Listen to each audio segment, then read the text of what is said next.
Freedom, everyone wants it. Everyone talks about it, but very few ever taste it, because freedom is not free.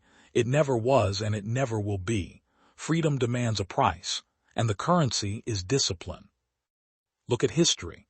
Every man and woman who ever built a life of significance, every leader, every pioneer, every titan of industry, they all understood this truth. Abraham Lincoln didn't rise from a log cabin to the White House by luck. Thomas Edison didn't invent the light bulb by wishing it was easier.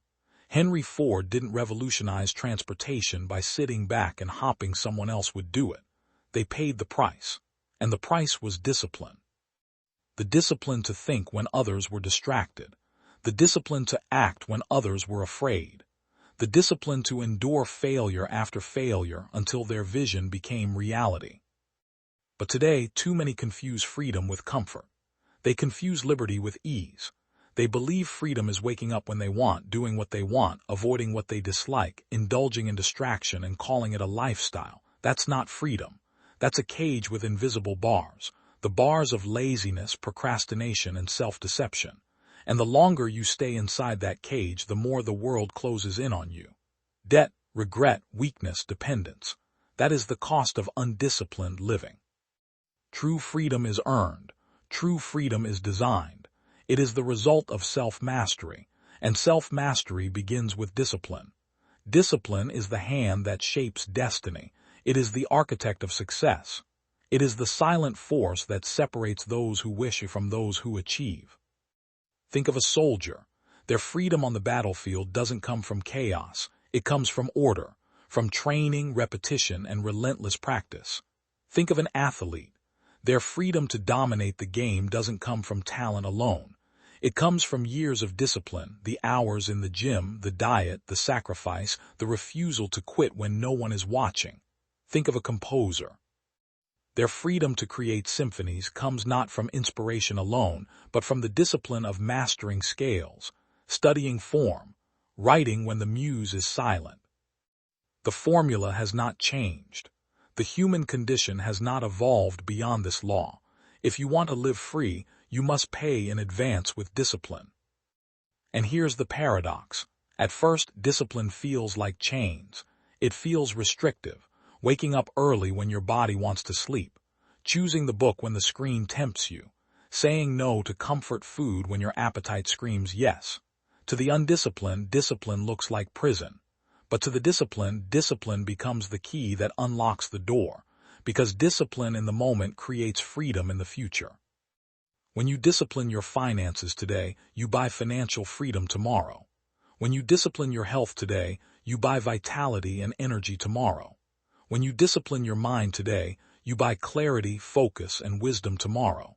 Every act of discipline is a seed planted, and every seed, if watered and nurtured, grows into a harvest of freedom. But most people never plant the seed. They want the harvest without the work. They want wealth without sacrifice. They want fitness without sweat.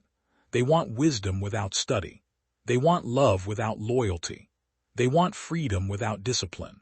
And because of this, they spend their lives enslaved not to governments, not to systems, but to their own undisciplined choices. Look at the masses. Chained by debt because they lacked financial discipline, trapped in weak bodies because they lacked physical discipline, stuck in mediocrity because they lacked mental discipline. Their prison is self-made, and the guard at the door is themselves. But you have a choice. You can decide today to pay the price, to step out of the cage, to pick up the weight of discipline and carry it until it makes you strong enough to live free. Understand this. Discipline is not punishment. Discipline is training. It is the act of aligning your present actions with your future vision. It is the bridge between your potential and your reality. Without it, potential rots. With it, potential transforms. Every day, life asks you a question. Will you pay the price? The alarm clock asks. The empty page asks. The gym asks. The opportunity asks. And how you answer determines your future. If you pay in discipline, you collect in freedom. If you refuse to pay, you live in bondage. The great industrialist Andrew Carnegie once said, The man who acquires the habit of discipline is the man who holds the keys to fortune. He understood that wealth is not the product of chance. It is the product of steady habits, disciplined thought, and relentless persistence. Walt Disney was fired for lacking imagination. Imagine if he had quit. Imagine if he had surrendered to discouragement. But he didn't. He practiced discipline. The discipline to try again, to risk again, to dream again when failure mocked him. That discipline bought him freedom not just for himself, but for millions who live inside the magic he created. So ask yourself, what vision do you carry? What life do you imagine? What freedom do you crave? And are you willing to pay the price? Because here is the truth. Your future is not decided by chance. Your freedom is not a gift. It is built brick by brick, day by day, choice by choice. Discipline is the hammer. Discipline is the chisel. Discipline is the sweat that shapes the stone into a cathedral. And when you finally stand inside that cathedral, when you finally taste the freedom of a life you built with discipline, you will look back and realize the price was worth it, always worth it. Freedom without discipline is a mirage. It looks real from a distance, but when you reach for it, it vanishes. And yet, most people spend their lives chasing that illusion. They run from discipline thinking they're running toward freedom, but every step away from discipline is a step deeper into chains. The first chain is the chain of mindset. The way you think determines the way you live. If your mind is undisciplined, your life will be undisciplined. Thoughts of doubt, fear, and weakness scatter your energy. They pull you in 1,000 directions, leaving you powerless. But a disciplined mind, a mind trained on purpose, focused like a laser, becomes unstoppable. Consider the life of Marcus Aurelius, the Roman emperor. Surrounded by war, politics, betrayal, and pressure, he found his strength not in luxury but in mental discipline. His meditations were a weapon. He disciplined his thoughts, and that discipline became his freedom. Freedom from fear, freedom from rage, freedom from the chaos of the world around him. That is the first battlefield, the battlefield of the mind. Discipline your thoughts and you discipline your destiny, because belief drives behavior. And your belief about what is possible sets the ceiling for your achievements. If you believe you're average, your life will be average. If you believe you're destined for more, you'll demand more of yourself. Belief is the engine, discipline is the fuel, and vision is the road. But vision without discipline is just a dream. Dreams are cheap. Everyone has them. But disciplined vision, that is rare, that is powerful, that is what transforms history. Think of the Wright brothers, 2 bicycle mechanics who dared to believe human flight was possible. They faced ridicule, mockery, and countless failures, but their disciplined vision carried them beyond gravity itself. Had they simply dreamed without discipline, airplanes would not fill the skies today. Or look at Nelson Mandela, locked in a prison cell for 27 years. He could have surrendered to despair. He could have let bitterness destroy his soul. But he didn't. He disciplined his vision. He kept his eyes fixed on the freedom of his people. And when he was finally released, he walked out stronger than when he went in. That is the power of disciplined vision. You must see clearly the life you want. You must imagine it in vivid detail. Not vague wishes, but sharp vision. See the house. See the health. See the relationships. See the legacy. And then discipline yourself to move toward it, no matter how small the step, no matter how long the road. Because every act of discipline is a step closer to the vision, and every step compounds over time. But clarity is not given, it is built. It comes through reflection, through writing, through asking yourself hard questions. Who am I becoming? What do I value? What kind of life would make me proud at the end of my days? Most people never ask. They float, they drift, and they wonder why they feel lost. The disciplined carve their path with intention. Discipline is the compass, vision is the destination, and belief is the fire that keeps you moving when storms surround you. Now understand this, storms will come. Life will test your discipline, temptations will whisper, distractions will call, setbacks will strike. And in those moments, you'll be tempted to abandon the path. But this is where the undisciplined fall and the disciplined rise. Edison failed 10,000 times in pursuit of the light bulb, 10,000 nights of doubt, of ridicule, of exhaustion, but his discipline made failure meaningless. He reframed it. "I have not failed," he said. "I've just found 10,000 ways that won't work." That is disciplined thinking. That is mental freedom. And what about you? What is your relationship with failure? Do you run from it or do you use it? Do you allow it to chain you, or do you let discipline turn it into fuel? Because every failure, when paired with discipline, becomes a stepping stone. Every failure without discipline becomes a wall. Ask yourself this: am I willing to be disciplined enough to fall 1,000 times if it means I rise one time to victory? Am I willing to endure rejection, ridicule, fatigue, and pain if on the other side lies freedom? Because here's the truth most people avoid: freedom is expensive. It will cost you comfort. It will cost you excuses. It will cost you temporary pleasures. But the price is always worth it. For the undisciplined, life demands payment in regret. For the disciplined, life rewards with freedom. Look at the generations before you. Many were trapped in jobs they hated, bound by fear, unable to pursue their calling. Why? Not because they lacked opportunity, but because they lacked discipline. They lived with the illusion of security while their spirit longed for freedom.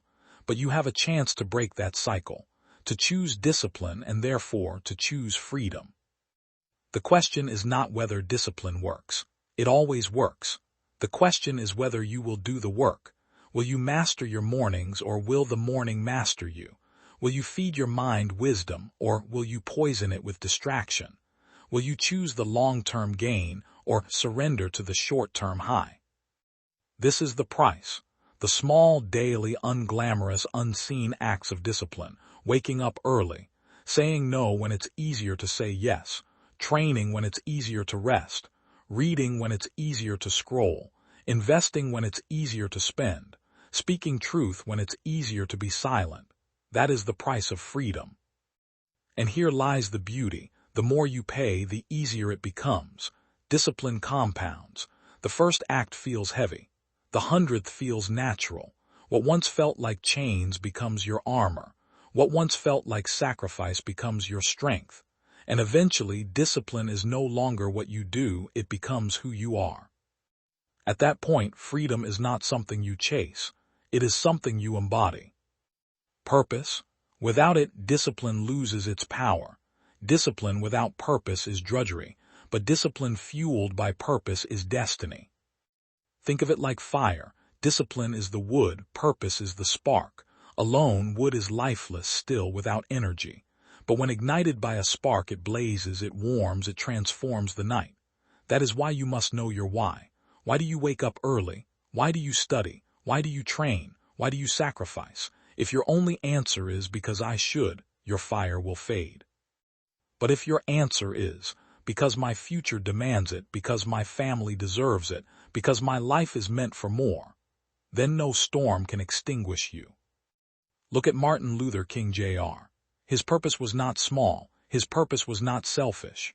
His purpose was freedom, justice, dignity. And because his purpose was great, his discipline was unbreakable. The nights in jail, the threats, the resistance, they did not stop him. Why? Because purpose makes pain meaningful. Without purpose, pain is unbearable. With purpose, pain becomes fuel. And this is where resilience is born. Resilience is not the absence of struggle. Resilience is the strength to endure struggle because your purpose is greater than your pain. Every person you admire, every hero, every innovator, every leader was forged in adversity. Carnegie worked in factories as a boy, breathing dust and smoke, before building an empire. Lincoln lost election after election before becoming president. Oprah Winfrey rose from poverty and abuse to become one of the most influential voices of her generation. Their stories are not tales of ease. They are testaments of resilience. And resilience is the child of discipline. When you discipline yourself daily, you build inner strength. You may not see it at first, but when life hits you, and at will the strength reveals itself. Imagine a tree in the storm. The undisciplined tree, shallow in root, topples at the first gust of wind. The disciplined tree roots deep in the earth, bends but does not break. That is resilience. The storms do not destroy it. The storms prove it. You must learn to welcome the storms, because storms build you. Adversity reveals the strength discipline has created within you, and adaptability is the partner of resilience. Adaptability does not mean abandoning discipline. It means redirecting it. It means adjusting your sails when the wind changes instead of cursing the wind. It means finding a way, not an excuse. Look at Thomas Edison again.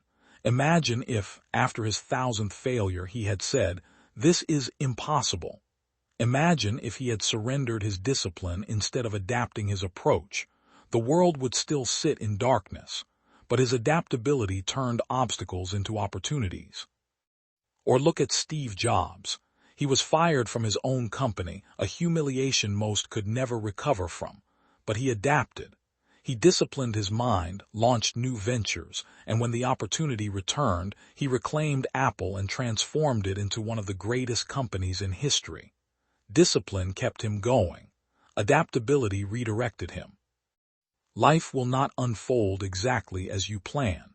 No battle plan survives the battlefield unchanged, but discipline and adaptability together guarantee victory.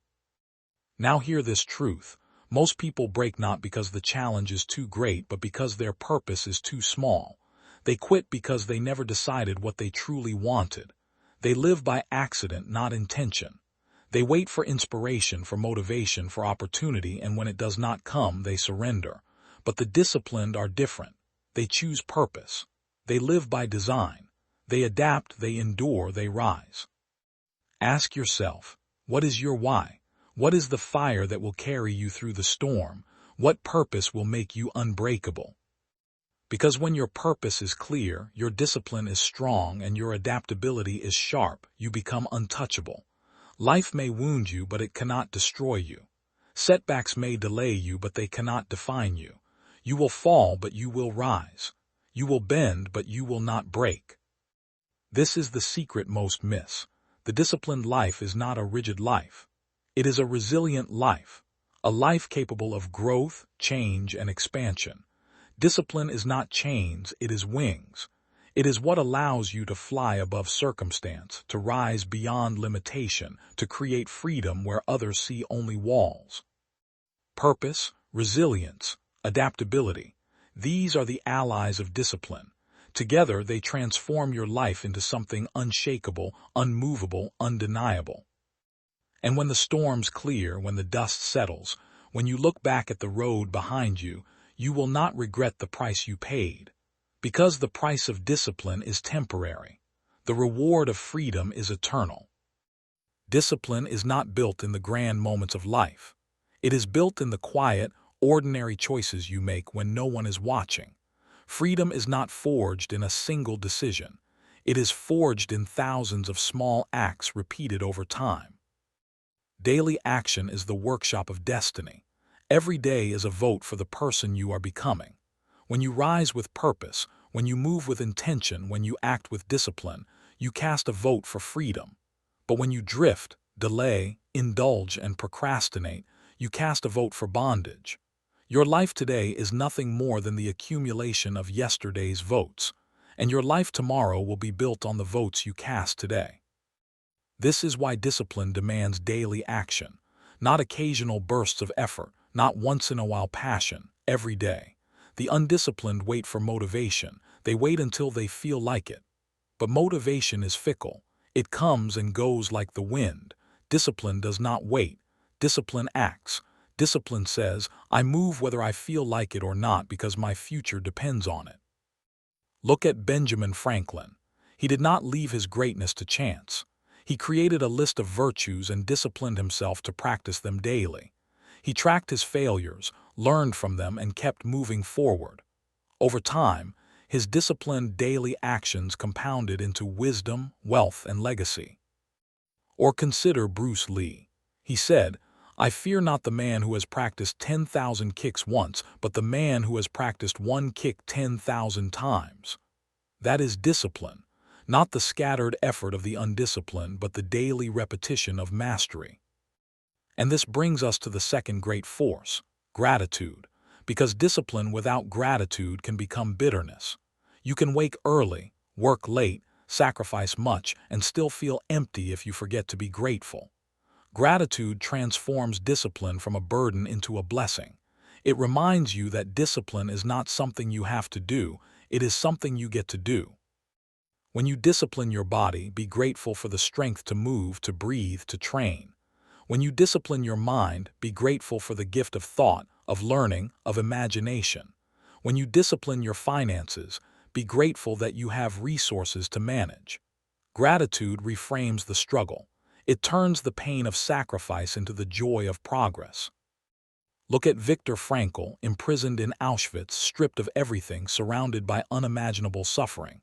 Yet he wrote, "Everything can be taken from a man but one thing, the last of human freedoms, to choose one's attitude in any given set of circumstances." He chose gratitude. Gratitude for the breath of life. Gratitude for meaning. Gratitude for purpose. That gratitude became his freedom in the darkest of prisons. If gratitude could free a man in a concentration camp, imagine what it can do for you. Imagine the strength it gives to your discipline, the fuel it adds to your fire. And finally, mastery. The disciplined life does not stop at survival. It does not stop at improvement. It aims for mastery. Mastery is the highest form of freedom. When you master your craft, you no longer compete, you dominate. When you master your mind, you no longer react, you choose. When you master your time, you no longer drift, you create. Mastery is not given. It is not luck. It is not talent alone. Mastery is the reward of relentless discipline. Think of Leonardo da Vinci, spending years dissecting bodies to understand anatomy, years sketching, experimenting, refining. His genius was not a gift he stumbled into, it was the fruit of obsessive discipline. Or think of Serena Williams, thousands of hours on the court, day after day, until her game became untouchable. Mastery looks effortless from the outside, but inside it is discipline multiplied 1,000 times. And here lies the irony. The more disciplined you are, the freer you become.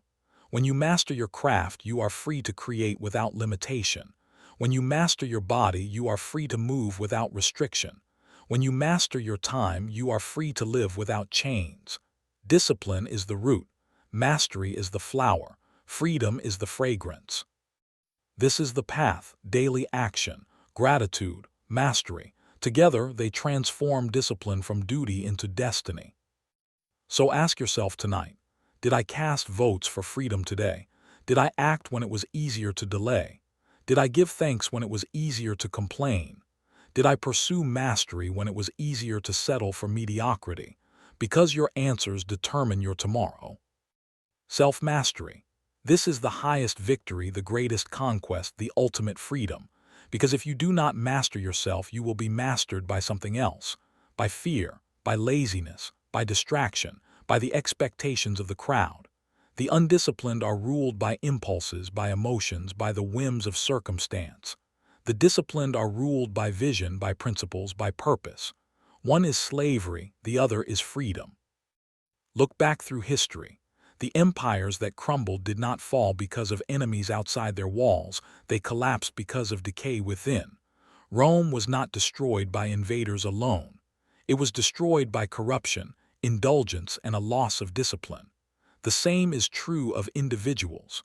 What destroys a man or woman is rarely the obstacle outside. It is the lack of mastery within. And here is the truth. Self-mastery is not one battle, it is many battles fought daily. It is waking up when the bed whispers to stay. It is working when the world invites you to waste time. It is speaking truth when silence would be easier. It is choosing growth when comfort calls louder. Every small victory adds up. Every act of discipline strengthens your control, and eventually you rise as the master of yourself. When you master yourself, the world opens. Opportunities appear, not because they weren't there before, but because now you are ready to see them, ready to seize them. Wealth becomes possible. Influence becomes possible. Impact becomes possible. But none of it happens until you pay the price within. And when you live disciplined, you don't just buy freedom for yourself. You build a legacy of freedom for others. The farmer disciplines himself to plant, to water, to harvest, and the village eats. The leader disciplines himself to study, to plan, to endure, and the nation prospers. The parent disciplines themselves to love, to guide, to protect, and the children flourish. Discipline multiplies beyond the individual. It echoes into generations. Think of the names that echo still: Edison, Carnegie, Lincoln, Mandela, Franklin, Disney. Their discipline became the foundation for our freedoms. What about you? What legacy will your discipline create? Will your name be remembered as someone who paid the price and left the gift of freedom behind? Or will your name be forgotten in the shadows of excuses, distractions, and wasted time? The clock is ticking. Every moment is a choice. Discipline or indulgence, freedom or chains, legacy or regret. You cannot cheat this law. You cannot bypass the price. You cannot wish it away. The truth is fixed. Discipline is the price of freedom. And if you will not pay in discipline, life will demand payment in regret. But the choice is yours, right now. You can decide this moment to rise, to master yourself, to pay the price. It will not be easy. It was never meant to be. But it will be worth it, because the price of discipline is temporary. The pain of sacrifice lasts for a moment, but the reward of freedom lasts forever. So rise, pay the price, build the habits, plant the seeds, fight the battles, master yourself. And when the day comes that you stand in the fullness of freedom, when you look back at the road you walked, you will know this truth deep in your soul. Discipline is not prison. Discipline is power. Discipline is the doorway to freedom. And freedom is the life you were created to live.